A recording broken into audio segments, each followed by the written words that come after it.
This portion is called Re'eh, which means see. The Lord requires Israel to pay attention to the blessings and curses that he's about to lay before them.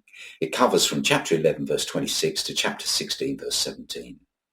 Now we'll turn to chapter 14, verse 7 following. Now it's all about kosher animals, but bear with me because I'm not going to talk about kosher food. I'm going to apply it to us as Christians today in these last days. Listen to this.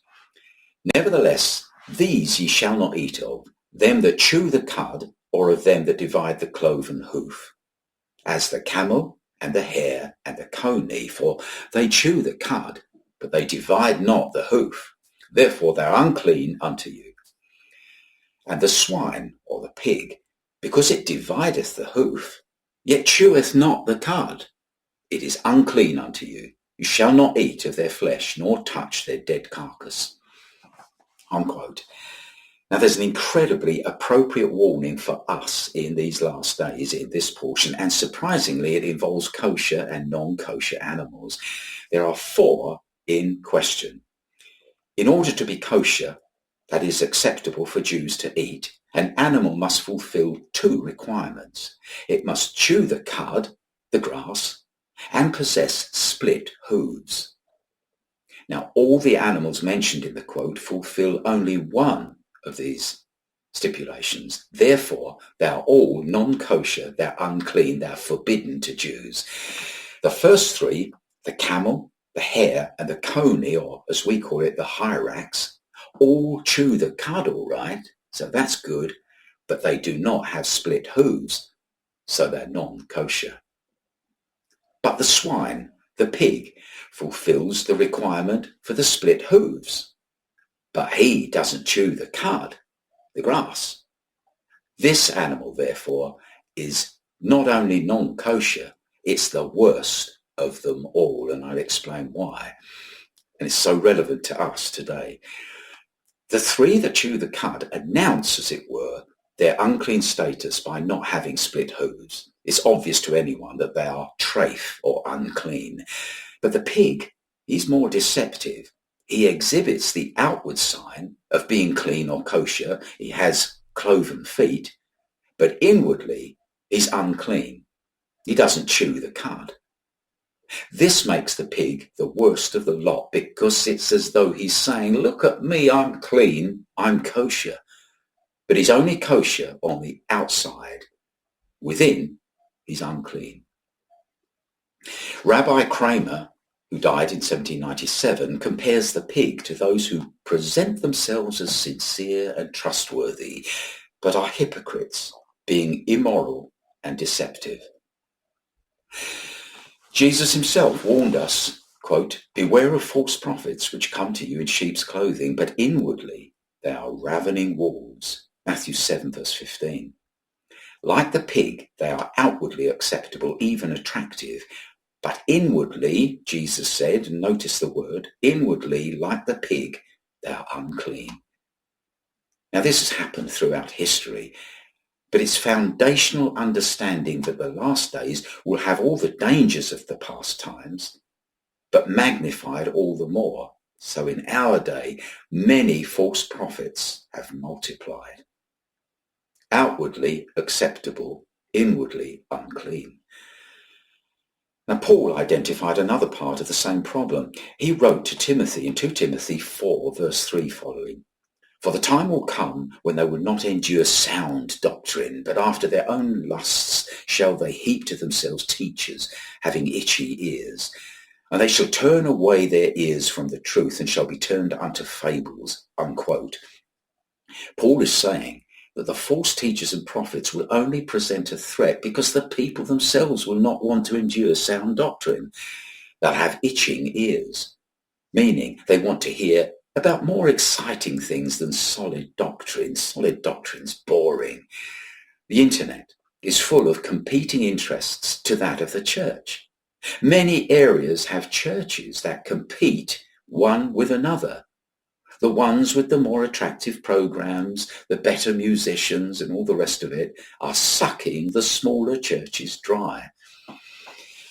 Well, Peter's words were even more disturbing. 2 Peter chapter 2 says this, "But there were false prophets also among the people, even as there shall be false teachers among you, who privily shall bring in damnable heresies, even denying the Lord that bought them, and bring upon themselves swift destruction." Unquote. This is serious stuff. Damnable heresies that can cause destruction. Now, we might think that nobody would give these people a hearing, but Peter goes on to say this, "And many shall follow their pernicious ways, by reason of whom the way of truth shall be evil spoken of." Unquote. They will have many followers, and as a result, Christianity will get a bad name. We live in those days. The old saying is, follow the money, and it applies here also.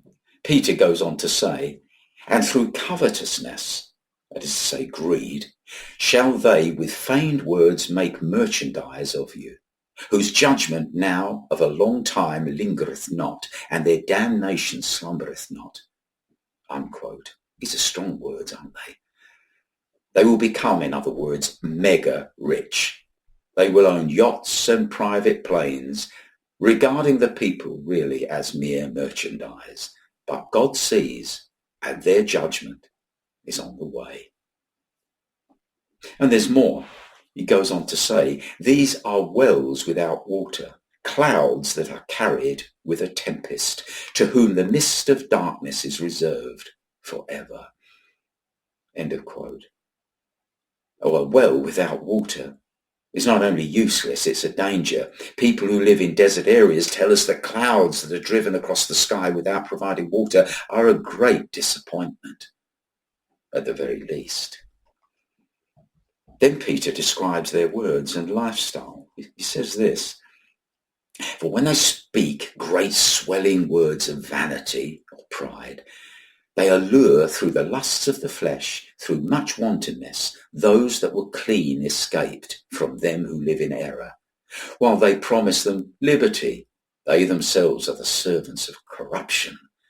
For of whom a man is overcome, of the same is he brought into bondage." Unquote. They're all very serious warnings. The non-kosher animals with the cloven hoof are easy to spot. When someone comes to us and says they're Christian Scientists or JWs or Mormons or spiritualists for that matter, we don't need to be theologians to know that these are non-kosher. Their teachings are unclean. They've got the outward, obvious, evident things that help us to just see straight away that these are non-kosher or these are unclean. Their teachings are unclean. It's like the animals with the cloven feet.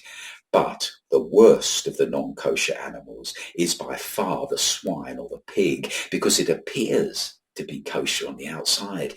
It's got that cloven hoof, but it doesn't chew the cud. It feeds on anything and everything, all kinds of things the pig feeds on. It is, therefore, full of uncleanness within.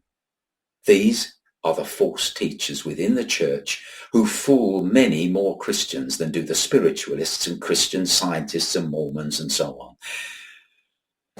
So, to conclude, this is a strong word of warning about these last days from Jesus, from Paul, and from Peter. So let us pray for discernment, and God will give it to us. It mustn't matter how much you enjoy a church or how long you've been a member or how many friends you've got there. You must leave it if there are major problems in the doctrine and the leadership and no one will hear what you're saying. It's a serious warning for serious days, but there's a lot at stake.